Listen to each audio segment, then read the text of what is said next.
ശരിക്കും ഇവർ Dennis Joseph അന്ന് ഉദ്ദേശിച്ചിരുന്നത് ഇപ്പം നമ്മൾ കാണുന്ന ന്യൂഡൽഹിയുടെ കഥയല്ലായിരുന്നു. ശരിക്കും ഒരു വടക്കൻ പാട്ട് അല്ലെങ്കിൽ അതുപോലത്തെ നമ്മുടെ പയ്യമ്പള്ളി ചന്തു എന്ന് പറയുന്ന ഒരു കഥാപാത്രത്തിനെ ബേസ് ചെയ്തിട്ട് ഒരു പടയോട്ടമൊക്കെ പോലത്തെ ഉള്ള ഒരു സിനിമയാണ് പ്ലാൻ ചെയ്തിരുന്നത്. ശരിക്കും ഇവർ അന്ന് വടക്കൻ വീരഗാഥയൊന്നും അതിൻ്റെ ഒരു ആലോചനയൊന്നും വന്നിട്ടില്ലായിരുന്നു. അപ്പോൾ അന്ന് കുറച്ച് ബഡ്ജറ്റൊക്കെ വരും, എങ്കിലും ഒരു മമ്മൂക്കനെ തിരിച്ചു കൊണ്ടുവരാം, ഇതുപോലത്തെ ഒരു ഗംഭീരമായിട്ടുള്ള ഒരു ക്യാരക്ടറിനെ കൊടുക്കണം എന്ന് പറഞ്ഞാൽ ഡെന്നിസ് ജോസഫ് അതിൻ്റെ എഴുത്തും കാര്യങ്ങളൊക്കെ ആയിട്ട് ഇരിക്കുന്ന സമയത്താണ് കടത്തനാടൻ അമ്പാടി എന്ന് പറയുന്ന പ്രിയദർശൻ്റെ ഒരു സിനിമയുടെ ഒരു പ്ലാനിങ് വരുന്നത്.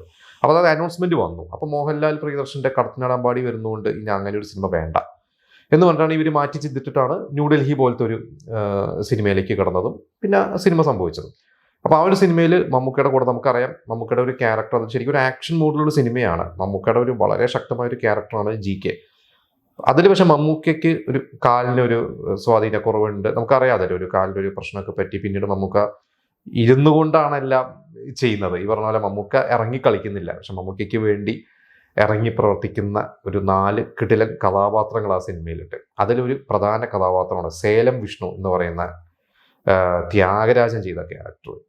ശരിക്കും അന്ന് ത്യാഗരാജനും നമുക്കറിയാം 80കളിൽ 81 കാലഘട്ടങ്ങളിൽ സിനിമയിൽ വന്ന ഒരാളാണ്. അതിന് മുമ്പ് നിർമ്മാണത്തിലും ഡിസ്ട്രിബ്യൂഷനിലൊക്കെ ഉണ്ടായിരുന്നു. നമ്മുടെ നടൻ വിക്രമിൻ്റെ അമ്മാവനാണ്, അതൊക്കെ നമുക്കറിയാം. ത്യാഗരാജൻ ചെയ്ത ആ വേഷത്തിലേക്ക് ശരിക്കും അന്ന് സത്യരാജിനായിരുന്നു. അന്ന് തമിഴിൽ സത്യരാജ് വില്ലനായിട്ട് ഇങ്ങനെ തിളങ്ങി നിന്ന് നായകനായി അങ്ങനെ കയറി വരുന്ന ഒരു സമയമാണ്. ശരിക്കും നായകനായിട്ട് അങ്ങനെ ഒരു മാർക്കറ്റ് വാല്യൂ ഉള്ള ഒരു നടനായിട്ടില്ല സത്യരാജ്. പക്ഷെ സത്യരാജ് അന്നൊരു അവിടുത്തെ ഒരു ക്യാരക്ടറും വില്ലൻ ആർട്ടിസ്റ്റ് തന്നെയാണ്.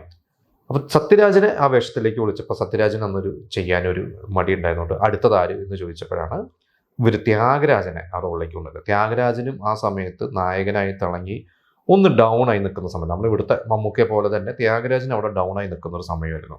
അങ്ങനെയാണ് ത്യാഗരാജനെ ഈ സിനിമയിലേക്ക് കൊണ്ടുവരുന്നത്. ആ ഒരു ക്യാരക്ടറും വളരെയധികം ശ്രദ്ധിക്കപ്പെട്ടു.